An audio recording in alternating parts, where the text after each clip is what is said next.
Assalamualaikum warahmatullahi wabarakatuh. Perkenalkan, nama saya Reni Rahani dengan NIM 232101005. Dan saya Tastin Gulo dengan NIM 232100088. Pada video kali ini, kami akan membahas mengenai tindak tutur dalam kajian pragmatik beserta analisisnya. Selamat menyaksikan. Tahukah kamu bahwa dalam kehidupan kita sehari-hari, bahasa tidak hanya digunakan sebagai alat komunikasi, tapi juga sebagai tindakan yang punya tujuan tertentu. Dalam kajian pragmatik, setiap ucapan itu bukan cuma menyampaikan informasi, tetapi juga mengandung maksud yang bisa memengaruhi lawan bicara. Seiring dengan perkembangan media sosial, penggunaan bahasa jadi semakin beragam, terutama di kolom komentar. Di sana, orang bebas menyampaikan pendapat, kritik, dan emosi yang bisa dikaji sebagai bentuk tindak tutur, seperti asertif, direktif, ekspresif, komisif, dan deklaratif. Berdasarkan hal tersebut, penelitian ini berfokus pada analisis bahasa dalam komentar media sosial menggunakan pendekatan pragmatik dengan teori Austin dan Shirley sebagai dasar analisis. Sebelum pembahasannya lebih jauh, kita harus paham dulu nih apa sih yang dimaksud dengan tindak tutur. Tindak tutur adalah teori dalam kajian pragmatik yang menyatakan bahwa saat seseorang berbicara, mereka tidak hanya untuk menyampaikan informasi, tetapi memiliki maksud untuk melakukan suatu tindakan.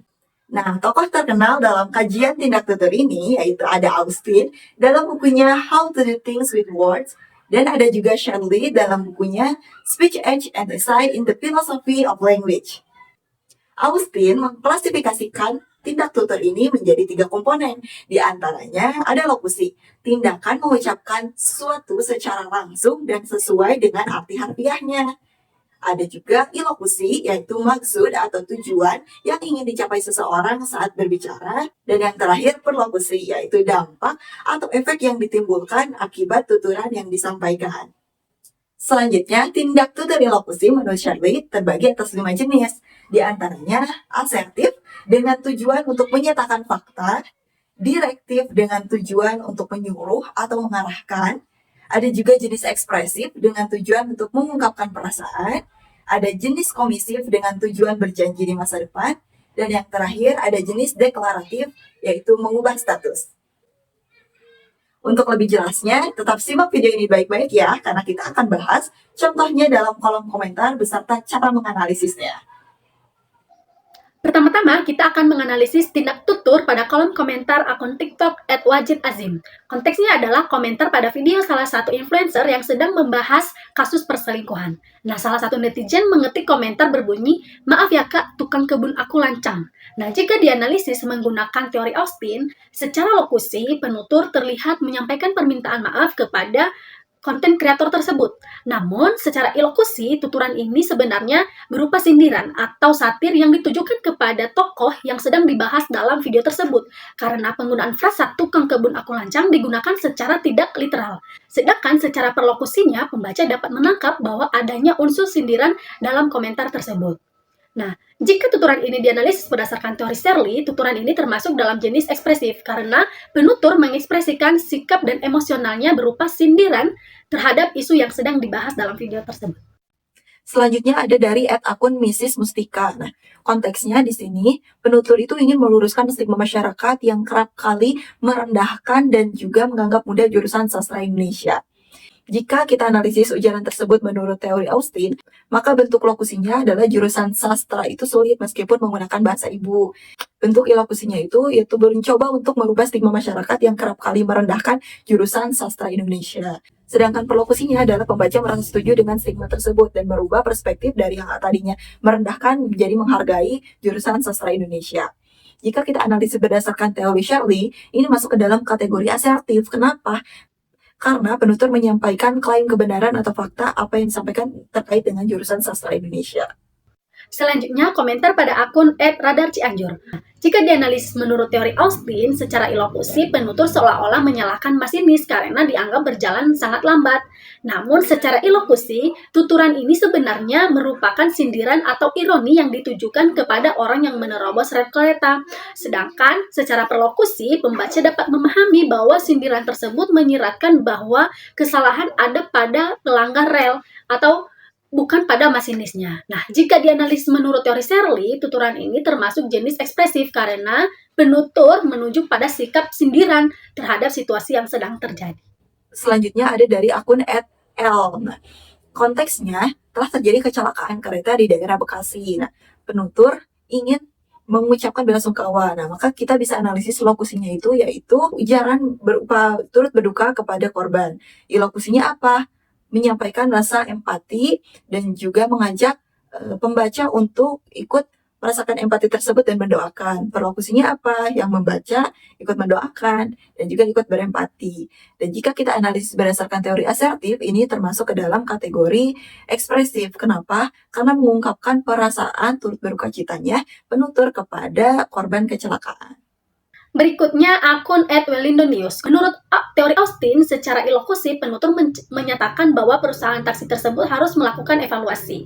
Namun secara ilokusi, tuturan ini berupa saran atau tuntutan agar perusahaan memperbaiki kinerjanya. Sedangkan secara perlokusi, pembaca menangkap adanya dorongan untuk melakukan perbaikan agar kejadian serupa tidak akan terulang kembali. Lalu jika dianalisis menurut Shirley, tuturan ini termasuk jenis direktif karena penutur memberikan saran yang bertujuan untuk mendorong pihak perusahaan untuk melakukan evaluasi.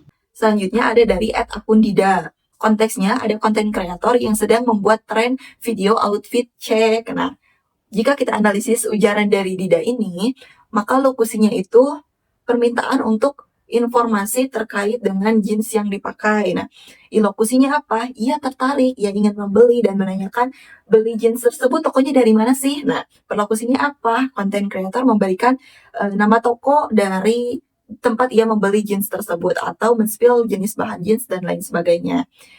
Jika kita analisis berdasarkan teori Shirley, maka ini masuk ke dalam kategori direktif. Kenapa? Karena meminta konten kreator itu memberikan informasi terkait tempat ia membeli jeans tersebut. Selanjutnya akun @rslmh. Nah, jika tuturan ini dianalisis menurut teori Austin, secara lokusi, penutur menyampaikan bahwa ada orang yang ingin meminjam uang dan mempertanyakan anggapan orang lain tentang dirinya. Namun secara ilokusi, tuturan ini merupakan sindiran terhadap orang yang menganggap dirinya kaya, padahal sedang tidak punya uang. Sedangkan secara perlokusi, pembaca dapat memahami situasi tersebut sekaligus menangkap unsur sindiran dalam komentar tersebut. Nah, jika dianalisis menurut teori Shirley, tuturan ini termasuk ke jenis asertif karena penutur menyampaikan kondisi dan penilaian terhadap situasi yang dialaminya. Selanjutnya ada dari @akun Catherine Wilson. Konteksnya di sini sedang mempromosikan serum rambut. Jika dilihat dari ujaran tersebut, maka lokusinya itu larangan membeli produk serum tersebut. Berbeda dengan di lokusinya, yaitu berupa ajakan agar membeli dan memakai produk serum tersebut. Perlokusinya apa? Akhirnya penonton tersebut tertarik membeli dan mencoba serum yang ia jual atau promosikan. Jika dilihat dari asertif, nah ujaran di samping ini masuk ke dalam kategori direktif. Kenapa? Karena secara tidak langsung meminta agar penontonnya tersebut itu mencoba membeli produk yang ia jual atau bisa disebut dengan soft selling. Selanjutnya ada dari komentar @akun Nana27. Konteksnya di sini wisudawan itu tersandung hingga terjatuh di depan umum pada saat acara wisuda. Jika kita analisis berdasarkan ujaran di samping, maka lokusinya itu meminta agar wisudawan itu sujud saat sampai di rumah, menunda sujud tersebut. Nah, padahal ilokusi maksud tujuannya itu untuk menertawakan atau sindiran kepada wisudawan yang terjatuh. Perlokusinya apa? Penonton yang membaca komentar dia akan merasa terhibur dan ikut tertawa karena menyaksikan wisudawan yang terjatuh tersebut. Jika dianalisis berdasarkan teori Shirley, ini masuk ke dalam kategori ekspresif karena digunakan untuk menyampaikan sikap penutur berupa sindiran kepada wisudawan yang terjatuh. Nah, contoh terakhir adalah dari akun @sukabiru608. Nah, jika dianalisis menurut Austin, secara ilokusi, penutur menyatakan akan mengikuti akun yang akan menyukai dan mengomentari postingannya. Nah, secara ilokusi, tuturan ini berupa tawaran sekaligus janji untuk melakukan tindakan. Nah, sedangkan secara perlokusi, pembaca terdorong untuk ikut berinteraksi agar mendapatkan follow atau pengikut. Jika dianalisis menurut teori Shirley, tuturan ini termasuk dalam jenis komisif karena penutur berkomitmen untuk melakukan tindakan di masa depan sebagai bentuk dari imbalan.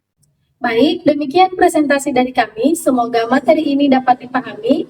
Mohon maaf atas kesalahan dan kekurangannya, dan sampai jumpa di lain kesempatan. Assalamualaikum warahmatullahi wabarakatuh. Bye.